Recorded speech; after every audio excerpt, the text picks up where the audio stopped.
दोस्तों, हम अपनी गेहूं की फसल में फिटकरी का प्रयोग करके एक नहीं चार चार लाभ प्राप्त कर सकते हैं। इसमें पहला जो लाभ होगा वो होगा कि हमारी जो फिटकरी है वो एक फाइटोटॉनिक का काम करके हमारी फसल को ज़्यादा ग्रोथ दे सकती है, ज़्यादा कल्ले दे सकती है और ज़्यादा पैदावार दे सकती है। इसके साथ साथ जो दूसरा जो कार्य होगा वो होगा कि ये हमारी फसल को विभिन्न प्रकार की जो फफूंदी जनित होती हैं बीमारी उनसे दूर रख सकती है या उन्हें दूर कर सकती है, जैसे जल ग्रहणाधार रोग उसमें। और तीसरा जो कार्य होगा, हमारी जो फसल है विभिन्न प्रकार के कीटों से बची रहती है। जैसे हमारी फसल में जैसे दीमक लगती है उससे बची रहेगी, यदि है तो उससे नष्ट हो जाएगी। इसी प्रकार जो घोंघा होता है, जो स्नेल होता है, उससे भी हमारी फसल बची रहती है। और चौथा जो कार्य होगा हमारी फसल में, इसका ये होगा कि जो हमारी फसल में विभिन्न प्रकार के जो पोषक तत्व जमीन में पड़े रहते हैं विभिन्न प्रकार के, जैसे फास्फोरस है, नाइट्रोजन है या और भी तरह तरह के खाद होते हैं जो हमारी ज़मीन में पड़े रह जाते हैं और हमारी फसल उन्हें ले नहीं पाती है और वो ज़मीन में फिक्स हो जाते हैं, वो लेने योग्य नहीं होते हैं और इनको तोड़कर हमारी जो फिटकरी है वो ले सकती है।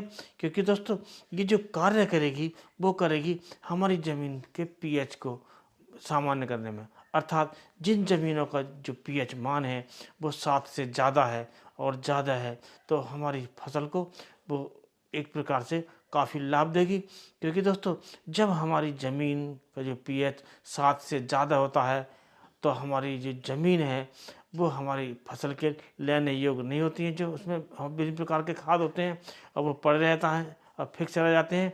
लेकिन जब हम फिटकरी का प्रयोग करेंगे तो जो ज़मीन का पीएच मान है वो सामान्य की ओर बढ़ जाएगा। अर्थात जब हमारा पीएच मान सामान्य हो जाता है तो हमारी फसल का जो प्रभाव है एकदम तेज होगा।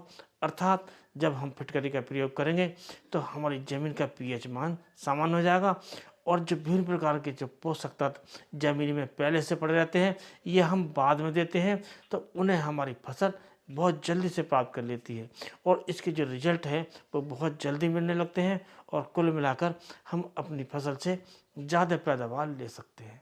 अब दोस्तों बात करते हैं कि जो इसका जो प्रयोग है हम किस प्रकार ले सकते हैं। तो दोस्तों फिटकरी का जो प्रयोग है इसका हम प्रयोग ले सकते हैं दो तरह से।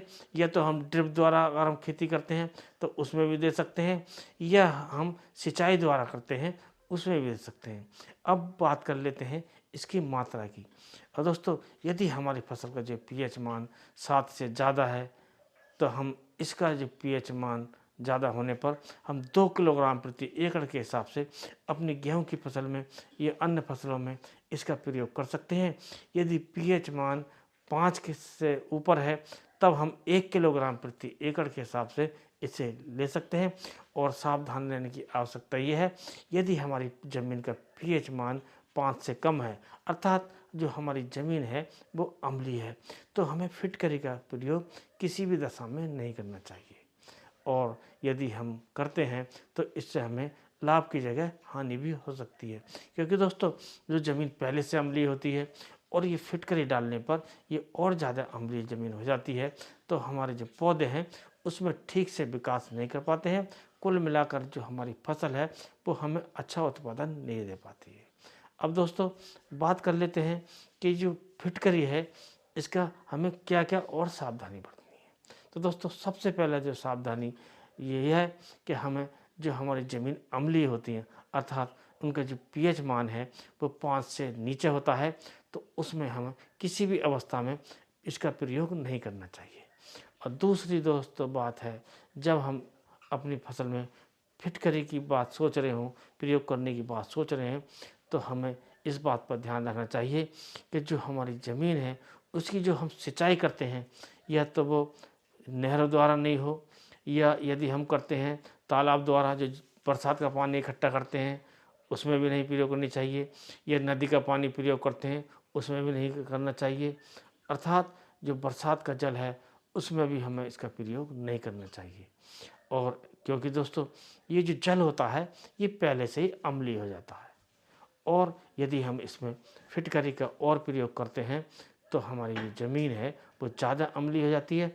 इससे हमें लाभ की जगह हानि भी उठानी पड़ सकती है। तो हमें इस बात का ध्यान रखना चाहिए कि ऐसी ज़मीनों में हमें अपनी फिटकरी का प्रयोग नहीं करना चाहिए। अब दोस्तों, फिटकरी का जो प्रयोग है, अब देखते हैं कि इसका जो खर्च कितना आता है। तो इसका जो खर्च आता है करीब ये आता है 30 रुपये से लेकर 60 रुपये के, क्योंकि दोस्तों ये फिटकरी का जो रेट है लगभग 30 रुपये के आसपास हो जाता है।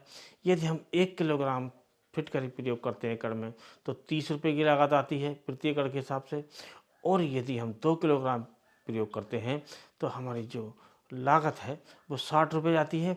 तो इस बात का अवश्य ध्यान रखें कि हमें फिटकरी का जो प्रयोग है हमें इसी प्रकार करें कि हमें जो ज़मीन है हमारी जो अम्लीय हो उसमें नहीं करना चाहिए।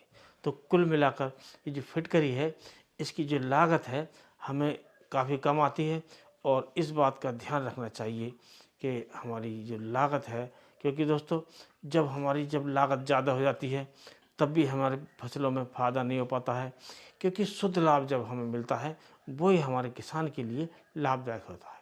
क्योंकि ज़्यादा लागत लगाने के बाद भी यदि हमारी ज़मीन हमें उत्पादन देती है और जब उसकी वापस आती है, रिटर्न उसका वापस आता है, जब हमारी फसल कटती है, जब जो लागत उसमें लगती है उस लागत को जोड़कर उसमें से हम जो रिटर्न आता है उसे काट कर देखते हैं और शुद्ध लाभ कम आता है तो उससे कोई फ़ायदा नहीं है। अर्थात कम लागत में ज़्यादा उत्पादन मिलना चाहिए, तभी हमारे किसान की दशा और दिशा सुधर सकती है।